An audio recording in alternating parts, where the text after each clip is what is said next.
A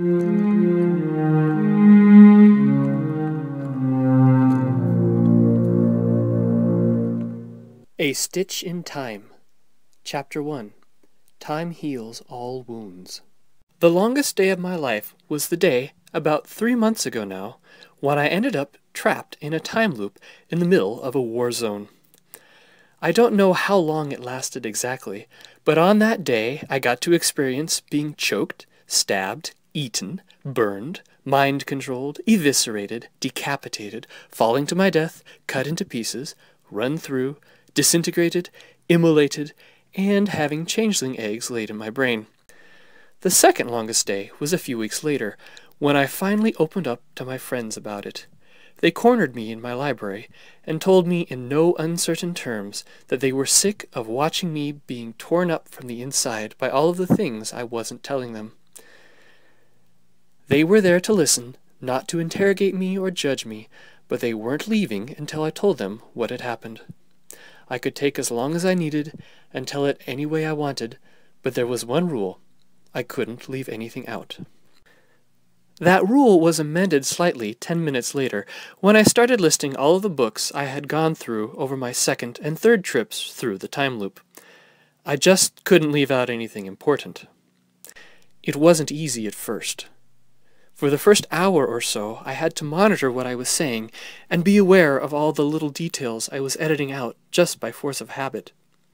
Once I got into the rhythm of speaking the full truth, it got quicker and quicker. Soon, I was past the tipping point, and I couldn't have stopped the story even if I'd wanted to.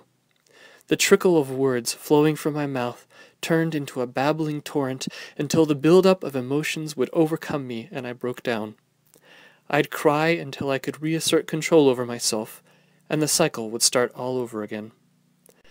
My friends didn't say very much as I spoke. That was exactly what I needed from them. The important thing was that they were there, to listen and to hold me and to comfort me when the memories got to be too much. Even though it was mid-morning when I started telling the story.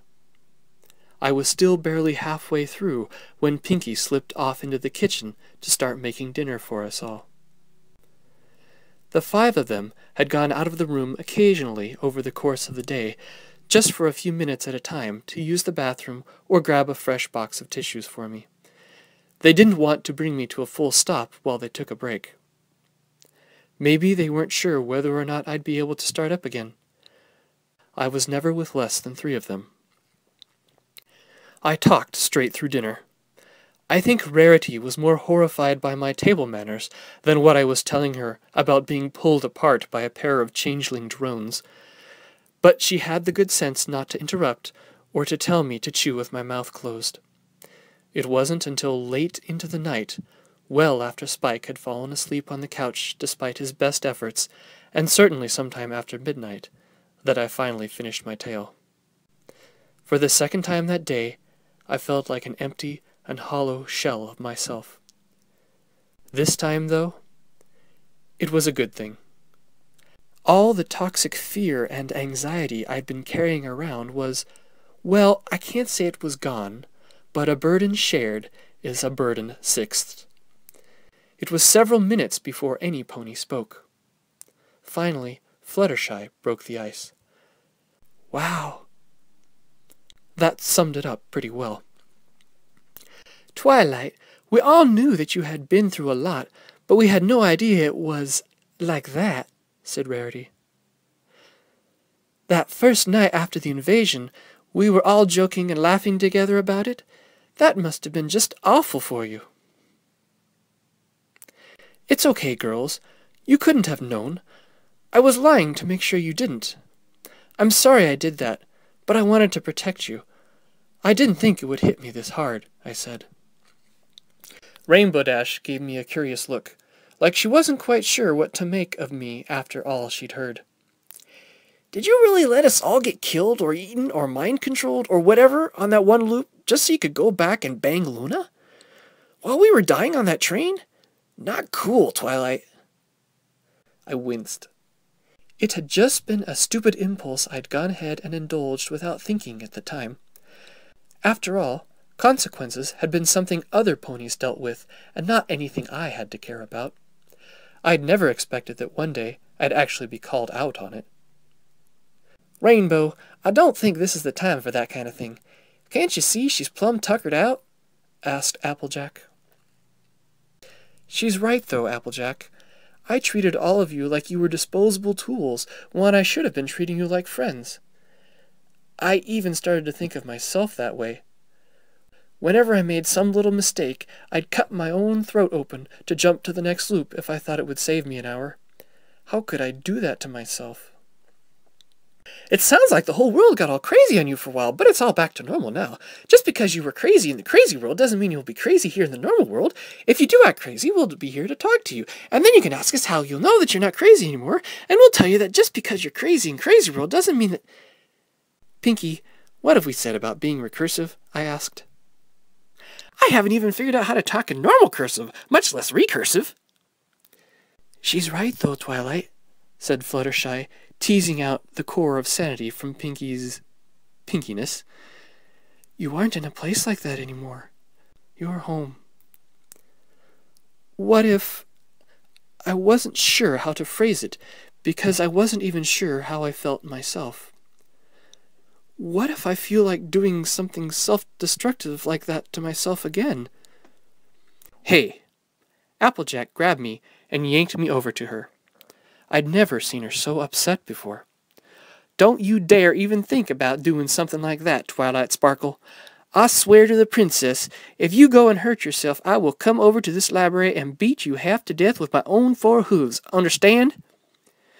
Her glare softened just a little bit. "I'm dead serious, Twi. You ever think about doing something like that to yourself, you come over and talk to me, or any of us. Morning, afternoon, or dead of night, we're there for you." "Yeah," said Rainbow Dash, "but if you decide to come over to my house when you're like that, which you're totally welcome to do any time, just remember to cast that cloud walking spell on yourself first. Otherwise, the situation would end up being all ironish, or whatever." I chuckled. "You mean ironic?" "Sure, that. I know you explained that to me, but I'm still not exactly sure what it is," said Rainbow Dash. She muttered something about how, if a Pegasus let it rain on another's wedding day, that pony would be out of a job before the ceremony was even over. "This ain't something we're joking about, Twi," said Applejack. "If you ever think you might hurt yourself, you promise me you'll talk to one of us first." "AJ, I've never—" "Promise me!" Her insistence blew me back a bit. My first thought was to tell her to go buck herself, to tell the truth. They were only thoughts. But, on reflection, I realized that I really had considered it. Idly, never in a serious way, but it had crossed my mind more than once. The realization that I might have been only a few weeks or even days away from violently ending myself shook me to the core. "I won't. I promise I won't. Oh, Celestia, Applejack, I thought about doing it. Please don't hate me for that. I just wanted all this to stop. She just wrapped me tighter in her arms, and my words devolved into sobs. I hated myself for even thinking that. I realized that I'd hated myself for a long time. "I'm sorry," was all I managed to choke out between sobs. "Don't blame yourself. And don't think that any of us love you any less just because you might have felt that way, said Rarity. "I know," I said, without really believing it. How could they not hate me after what I'd done, what I'd kept from them? I didn't speak for a while. The 5 of them must have sensed how I felt, because they didn't leave to go home. They just laid down by my side, comfortably close, and wordlessly let me know that they were there. We fell asleep like that. I was cramped, too warm, and twisted all wrong by the bodies pushed against me. Best night of sleep I've ever gotten.